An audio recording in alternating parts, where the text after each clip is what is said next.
మహబూబ్ నగర్లోని diet college 1964-65లో start అయింది. రాష్ట్రంలోనే మొట్టమొదటగా ఏర్పాటు కాబడ్డ డైట్ కాలేజ్ ఇది. వేలాది మంది టీచర్లకు శిక్షణ ఇచ్చి, అలాగే ట్రైనింగ్ ఇచ్చి, వాళ్ళ నిష్ణాతులైన టీచర్లుగా తయారు చేసే ఉద్దేశంతో ఈ డైట్ కాలేజు ఇక్కడ ఎస్టాబ్లిష్ చేసిండ్రు.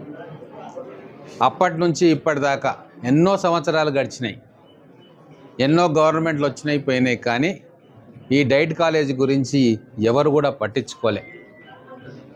శిథిలావస్థలో ఉండే, టీచర్లకు సరైన కూర్చునే సౌకర్యం లేకుండే, స్టూడెంట్స్కు కూర్చునే సౌకర్యం లేకుండే, చాలా అధ్వానమైన పరిస్థితుల్లో మేము వచ్చిన తర్వాత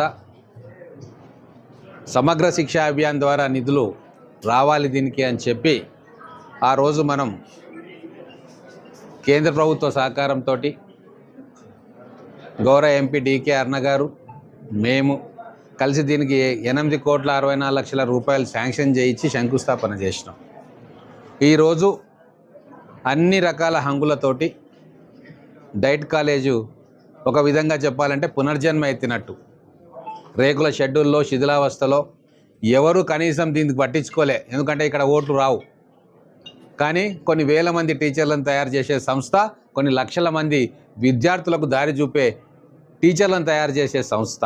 దీని ఇంపార్టెన్స్ మాకు తెలిసింది కాబట్టే ఇమ్మీడియట్గా ప్రియారిటీ బేసిస్లా ఇక్కడ ఒక అద్భుతమైన భవన నిర్మాణము, దాంతోపాటు ల్యాబొరేటరీసు, ఇంకా మిగతా సౌకర్యాలన్నీ కల్పిస్తేనే ప్రజాప్రతినిధులుగా మేము న్యాయం చేసినట్టు అవుతుంది, సమాజానికి ఉపయోగపడుతున్న ఉద్దేశంతో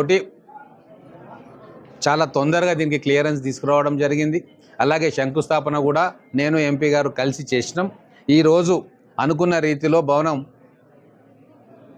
కంప్లీట్ అయింది.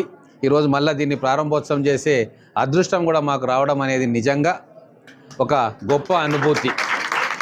ఇంకా కొన్ని రిక్వైర్మెంట్స్ ఉన్నాయి, ప్రిన్సిపల్ గారు ఇచ్చిండ్రు.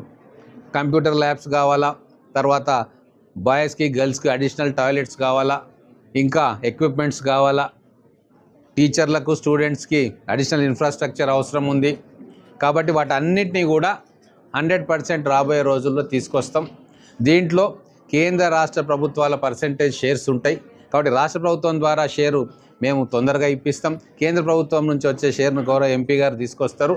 ఖచ్చితంగా ఇది రాబోయే రోజుల్లో కొన్ని వేల మంది నిష్ణాతులైన టీచర్లను తయారు చేసే సంస్థగా మళ్ళీ పునర్వైభవం పొందేటట్టుగా ఇక్కడ ఉన్న అధ్యాపకులందరూ కూడా కృషి చేయాలని చెప్పి వారికి